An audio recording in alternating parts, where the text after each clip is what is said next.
Yes. Right. On this day, Saturday, the 23rd of the current month we are in 2022, we are launching a new party. This is a new baby in town. Yes. I know kuti kune mama parties ariko kudhara. I know kuti kune mama parties ariko kudhara, but when there's a new baby in any family, Yes. ano attracta munhu wose. Yes. And I tell you, NPC in this town, in this country, is now the center of attraction. Yes. We are going to drag the attraction of every other political party and everyone else. And as NPC, together change is possible, and real change. That is what we are talking about.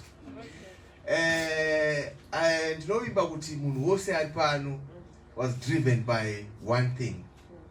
Kuti, you want a better Zimbabwe for yourself, for the next generation. Saka, before I give to you to the leader, I would also want to give you a brief about the party as NPC. How did we come to form this party? How was it formed? Who is involved? Who's the president? Who's the leader? Who is talking in front of us? That is something that I found we should introduce but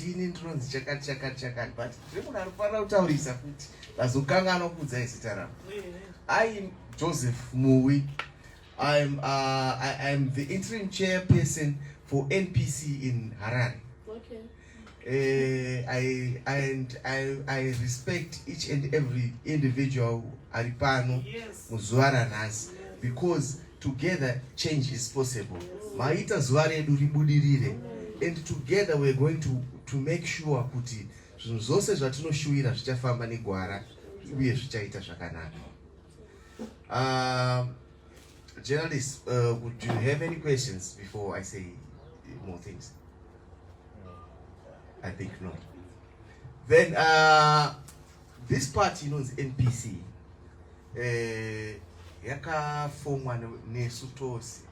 For NPC kuti inge chizvagwa pakapinda vanhu tose, pfungwa dzedu dzose tikadzibatanidza, we managed kugadzira zita tose as members of NPC, and with one goal, one target, to have a better Zimbabwe.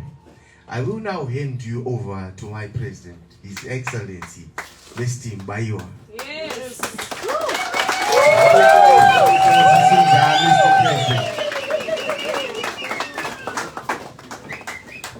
Salibonani wanga. Magadi wana weZimbabwe.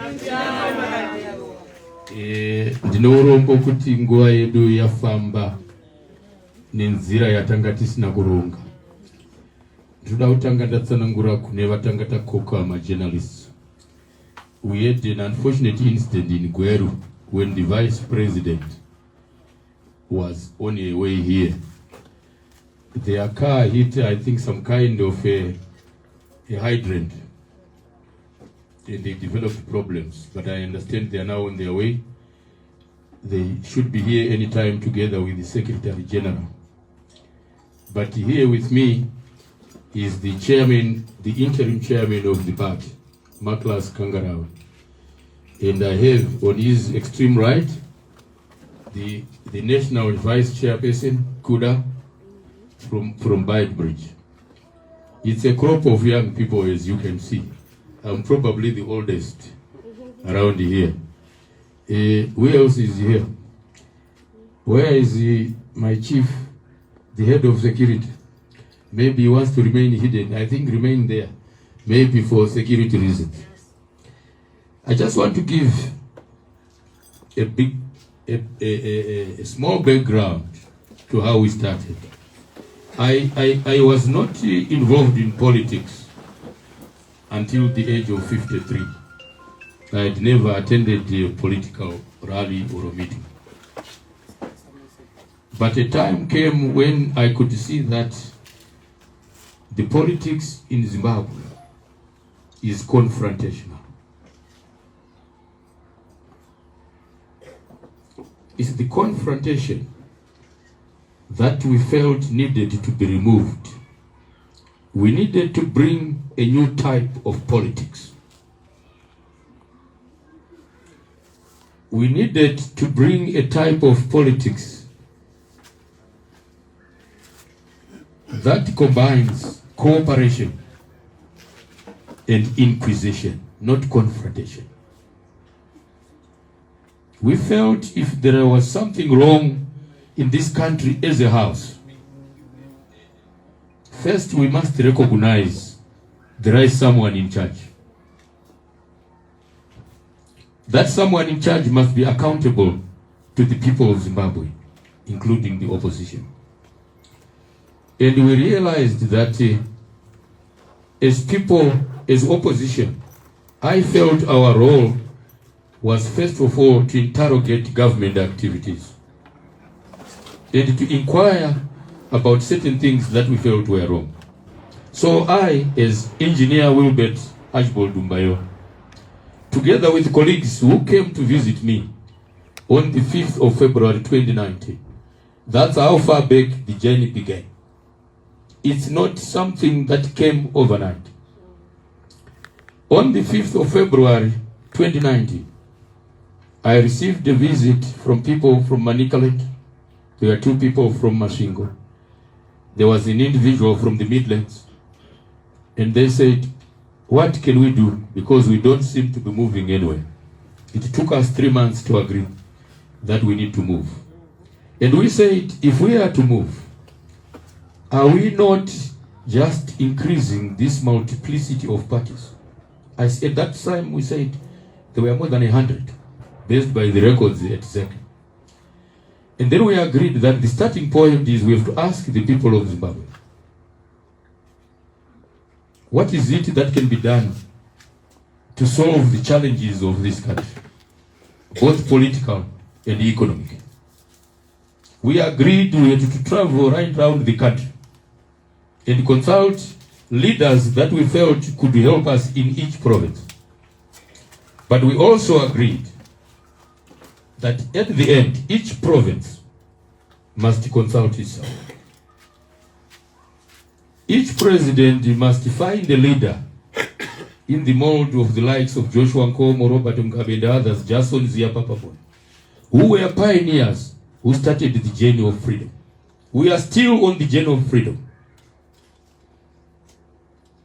Because until each and every one of us can have the capacity to choose what he wants to do and how he wants to do it, in an environment that allows him to make decisions without fear, then we are still on our journey to freedom. So we said there must be an analysis. Why are we where we are? And where should we be? We agreed things were not normal. We looked at both the government side and the opposition side. We believed there was a need for both the opposition and the government to come to a realization that the journey of a nation is the journey of everyone. It's not a journey of finger pointing. It's not a journey of confrontation. We said, if you have a question for anybody, it means you must have some kind of an answer, though incomplete or complete, it doesn't matter. So we said the starting point is not the question. The starting point is the suggestion. I was thinking we could do this because of this. So you end up with the concept that you think brings the question. The moment we continue to ask questions as a nation, we won't get time to work. We have got professors in this country. They are capable of tweeting, explaining for ages on end.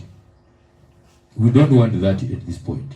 So we thought we needed to bring sanity to the political environment. We felt there were wrongs being done by the opposition. We felt there were wrongs being done by the government. We don't want to blame anyone for a particular occurrence. We will not. Our philosophy is we are targeting the problems of the country, not of the individual. I am an engineer. And I know that when you've got a problem, it could be a nut, whatever it could be. Maybe the nut is broken. You don't replace the nut only. Why did it break? There could be a force from somewhere which filtered to the nut. So we want to take a wholesome approach to the issues of the country. And we are saying, as NPC, a name that we collectively agreed to. Why NPC? If I can go back. The first time we met, this song was sung by a certain Moyo. You remember, Zaka Kokoro Zanamuka Budizicheretsime. So we agreed our name must have the name Congress in it. Whatever we call it, the name Congress must be there. Because the people of Zimbabwe are congressing as a nation. Whether it's opposition or what, we need everyone to give a view. So it therefore became a National People's Congress. And we said, how do we move? We said, we seem to have so many disagreements based on so many things. But if we go back to Ubuntu, Ubuntu is the recognition that you are because I am. Without you, I cannot exist. And without me, you cannot exist. When you have no salt, your neighbor will come to you and give you salt. Not because you must return the salt. Because the next day it might be you. And we took this concept to say it could be a house to a house, a village to a village, a district with a neighboring district, a province with a neighboring province, a nation with a neighboring nation. And we are talking now about the nations of Africa. So we said our Ubuntu must cast across Africa because our agenda is an African agenda. Our agenda is caused by poverty. That's why we seem not to agree. Kana chikafu chiri chishoma. Kurwisana kunonetsa. Kana makambo chikamurima. Nyama iri shoma. Mumwe aitotora musuwa. Ubvaisa nyama mukati. Dzimwe nguva waizonzwa dzimwa nebhonzo. Wasara kuti wanga wanhonga nyama rini. Mukoma havasati vanhonga. It's because of poverty. We must address poverty. And we address it starting of all by recognizing that each one of us must survive in an environment that he can survive from day 1 to day 30 without a problem. You can borrow, you can do this. But where do we start? There is a reason for a government in power to accept ideas that come in a proper manner. And there is a reason for an opposition party to provide ideas and solutions to a party or a government without confrontation. I had to live in an era of the government of national unity where I made the most telling contribution to this country. And I saw it that it comes from unity. For the first time, there was some semblance of unity in government, although there were quarrels that we read in every paper.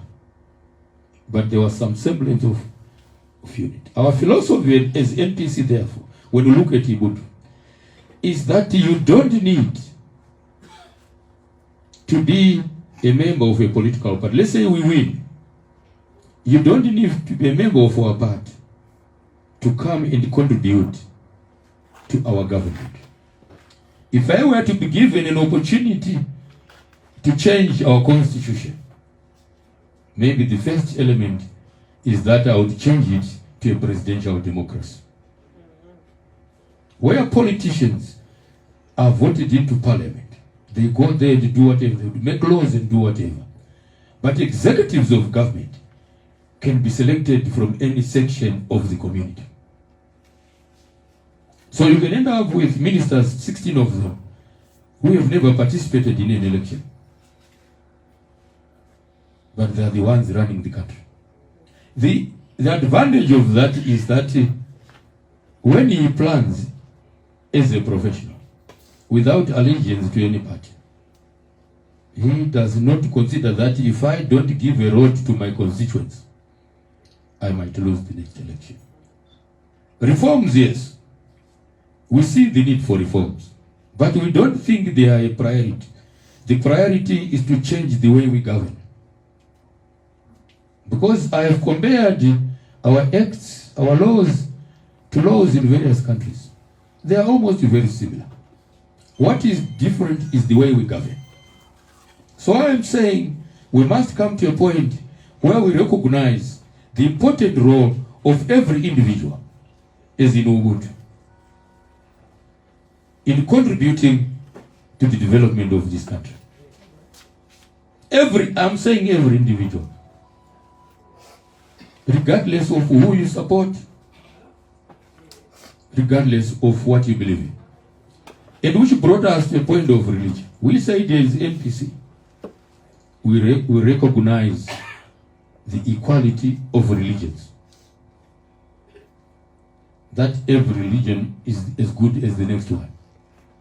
Because if there is going to be a certain section of our community which does not participate because it feels its religion is inferior or is being made inferior, you have very little contribution from that society. We want to come to a point where everyone preaches freely. Where when we open parliament, the Muslims can come to officiate. The Hindus can come to officiate.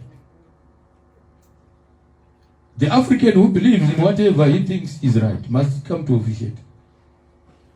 Our chiefs can come to open parliament. The Anglicans can do the same. Until there is, because we believe religion is the biggest source of division in this country. Although we don't talk about it. It is the biggest source of division. And it runs into political areas. When it comes to cooperation amongst our neighboring countries, I believe Zimbabwe is the biggest impediment at this point to the development of the region, to the development of SADC. And because SADC is part of a wider community of Africa, we are a biggest impediment to the development of Africa. And possibly to the development of the black race.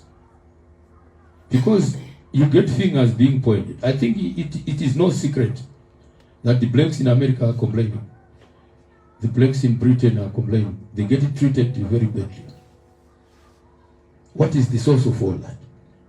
We need to raise ourselves as Africans. But we must do it initially on our own. We can do it with others through trade. Whether it's in technology, whether it's in product. But we don't want to be less. So we think NPC will bring a culture of work. People must work. My father told me, because we used to wake up at 2 o'clock to do what we called winter plowing. Do you remember? Does anyone remember that? You're in town, you've got a better job. And a certain professor in Australia told me, blacks are very rich. I was very angry with him. But he gave an example. He said, when I was in Malawi and Zimbabwe, you would see people at 3 o'clock in Truett buying things. And yet he is coming from a workplace. How do you find this time when you're supposed to work at 8 hours? So he said, go back home. Because I decided to stay in Australia at some point. He said, go back home and work for 8 hours. He said, you don't have to work more than 8 hours. Because most of us don't work 8 hours. So I'm saying we want to bring a culture of work like we always do. We respect all institutions in this country. All of them. As long as they exist, we will never directly attack an institution, but the law and its governance. Because an institution does not exist in a vacuum.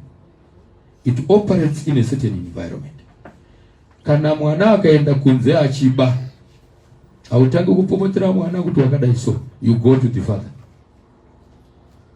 So we always go to the father. Who is the father in this case? It's the governance system. The governance system needs to be looked at and be changed. But we believe in a Pan-African agenda. We believe as Zimbabweans we have got a common origin. Our history tells us. If you have got a common origin, there must be a common destiny. We believe in Africa, we've got a common origin. Tanganyika did not come by accident. If we have got a common origin, we must have a common destiny. But as human beings, we also have a common destiny, but not necessarily a common destiny. So we need to focus on ourselves as a people. First, as Zimbabweans, as one people, a unitary state. And secondly, as black people across the world. And ask ourselves, what is it that we have not done that we should have done? But you have to start by asking yourself, because we are equally to blame for the state of the economy, each one of us. But we are saying we are the people that can organize Zimbabweans into an efficient working unit. That's what we are saying. Because you cannot live in a house where water is seeping through the roof and believe that only one individual is possible, is responsible. I don't think you can do that. Maybe if you are a child and you don't have resources, you have the responsibility to tell your father or mother that the roof is leaking. Maybe it's your bedroom, and they don't sleep in your bedroom. If you are the father, you have a responsibility to tell your wife that I saw the stove is no longer working. And if you are the wife, in other words, collectively, we are a family. We have a responsibility to each other. And we think we are the unity, we are the entity, we are the party that is best suited to bring people together, to bring the quarrels. What is our philosophy? No confrontation. We just want to focus on the country. I'm going to mention someone's name maybe for the last time. In the valley they say, Inking Ayedu, Aso Mnangagwa. Yes, Mnangagwa might be working. Chamisa might be doing what he's doing. But we don't want to focus our problems on what the problem is, the president has done or not done. We don't want to focus on what Chamisa has done or not done. That's not our agenda. Our agenda is to say collectively as a nation, what is it that we could have done better? And who is it that is capable of organizing people? Because the people remain the same, the Zimbabweans. And you need to organize them into a working unit. Who is better placed? We collected ourselves as leaders and said, let's form a team that is best suited to organize this country into an efficient working unit, where even members of opposition play an equally important part in the governance, let's say of a local authority. Even if they have got one councillor in there, his ideas might be better than the ideas of the 78. We must listen to it. We need to listen to it. In other words, we must learn to lay blame where it should be.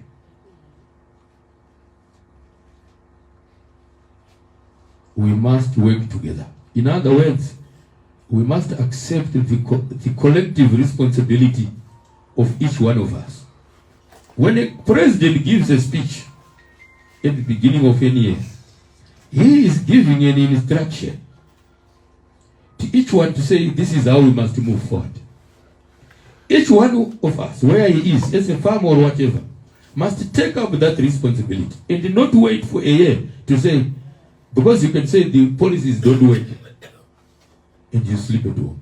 Try the policies, try the suggestions and make sure they work. But we think what is lacking is to bring this idea to every Zimbabwean that you must play your part.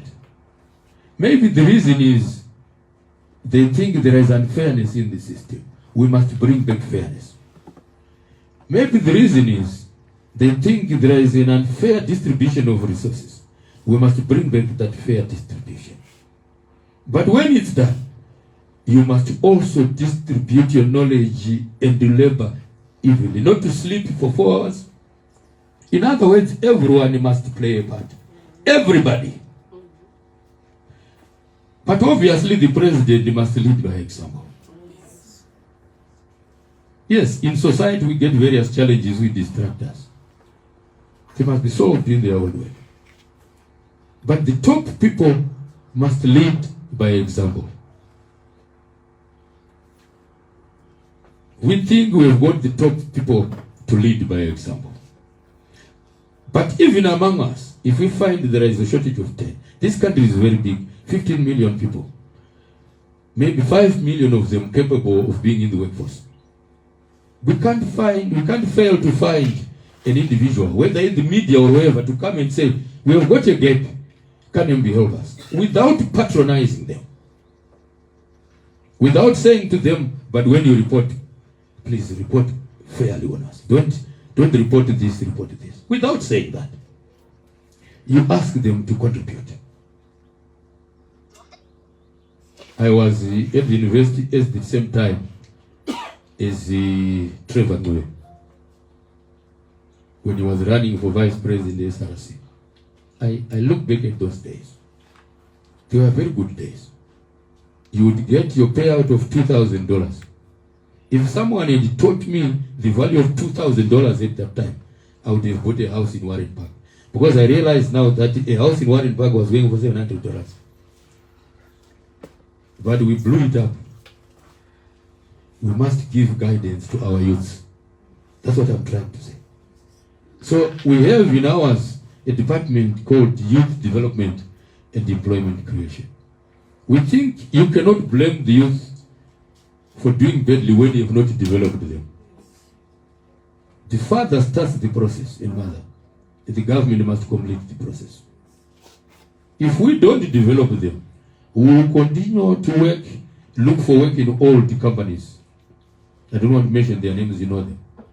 But old companies don't create new employment.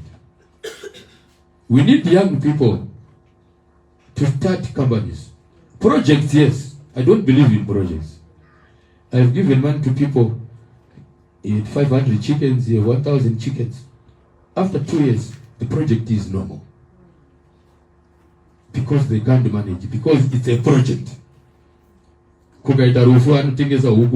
No, business must continue to survive. We must develop our youth. We must engage ourselves. That's why we agreed that we noticed that most political parties, or all of them that have existed before today, I have never seen a youth chairperson who is a woman. So we agreed that leadership must come from both men and women. And believe that every one of us is capable of becoming a president. But we all have the right to a choice. When you don't become a president, you should not be disadvantaged because you are not one. You must be given the opportunities just like everyone else.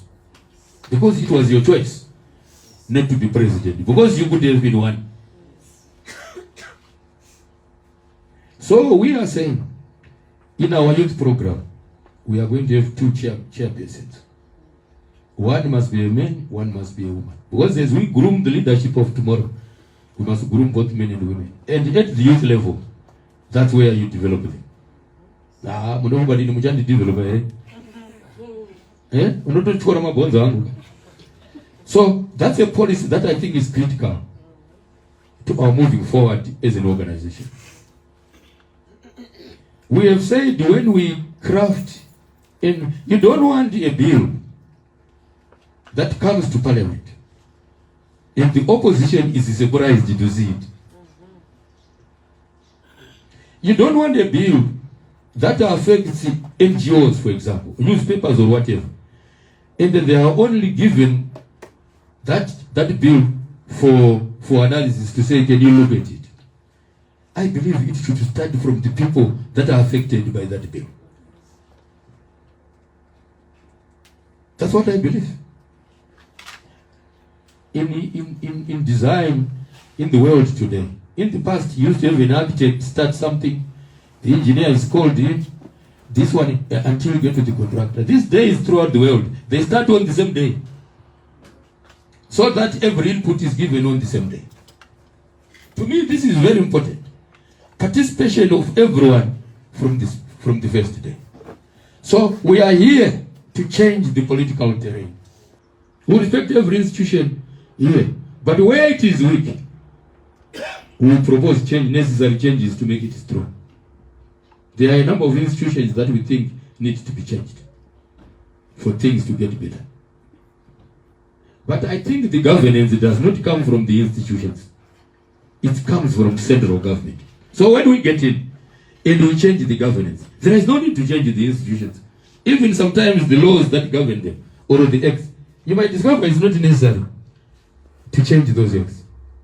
So we must look at bigger, good change, not change that focused on removing an individual from power. No, we don't want that.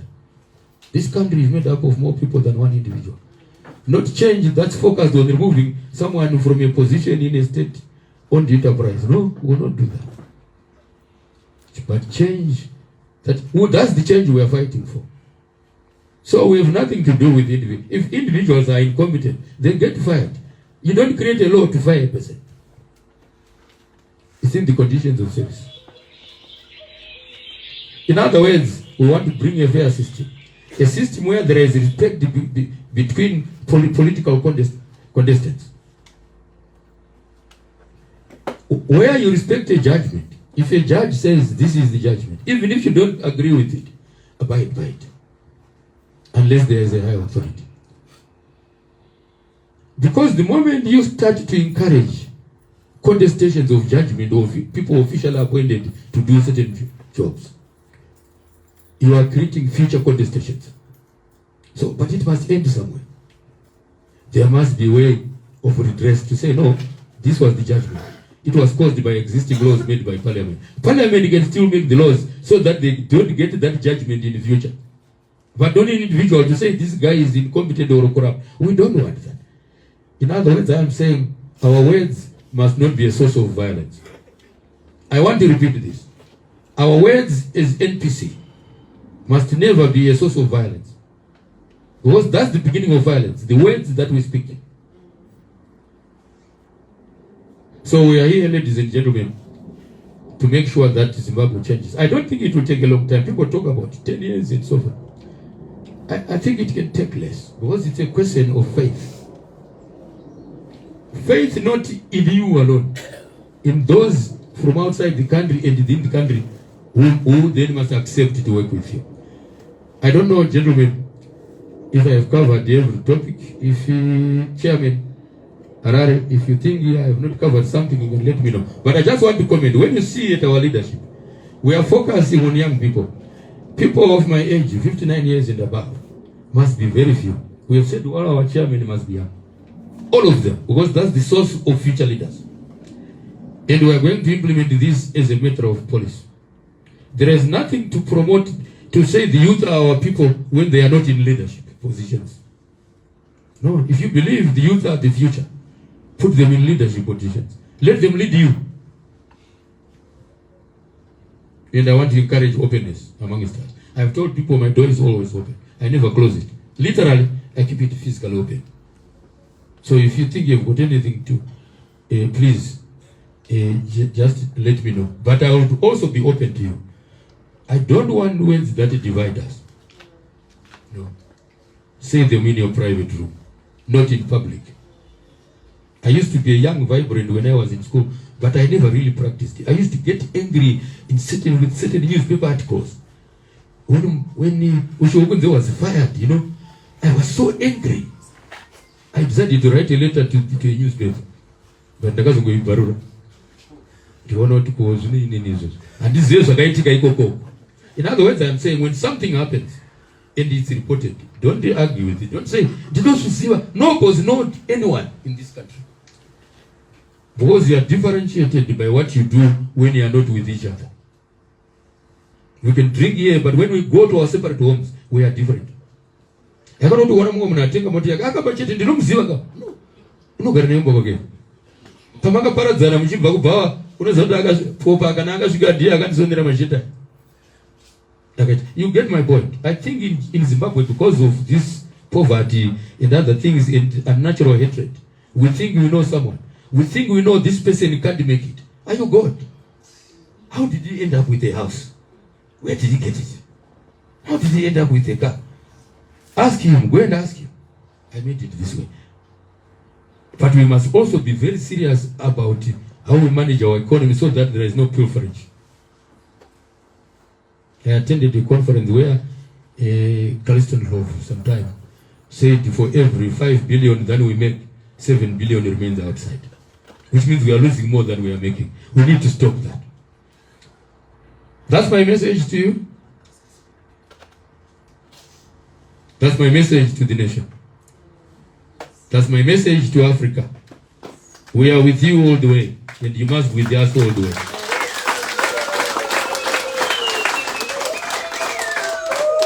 Go and deliver the same message. That the journey begins today. Ubuntu. We are because you are. Ubuntu. Ubuntu. That's what we must preach. Because we must go back to our values, whether we like it or not. I don't want these professors who talk about our values being bad before they've done any research.